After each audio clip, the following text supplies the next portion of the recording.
Pekan Olahraga dan Seni atau Porseni tahun kedua Yayasan Sirojul Ummah kedua tahun 2024 dibuka langsung oleh Bupati Sukabumi Marwan Hamami yang berlokasi di Lapang Sirojul Ummah Desa Pasir Ipis, Kecamatan Surade, Minggu 22 September 2024 kemarin. Porseni ini diikuti ratusan peserta dari berbagai sekolah tingkat madrasah ibtidaiyah, madrasah sanawiyah sederajat, dan umum yang akan mempertandingkan berbagai cabang olahraga dan seni seperti bola voli, futsal, MTQ, dan lainnya.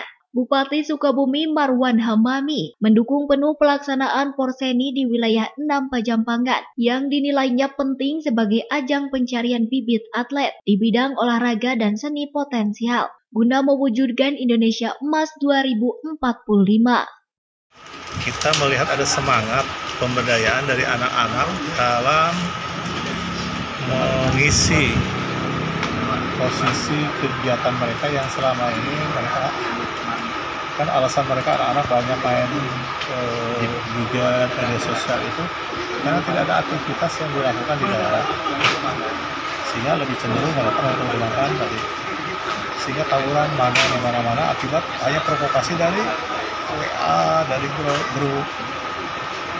Nah, semangat seperti Porseni dan juga penyelenggaraan pendidikan ini yang perlu didorong.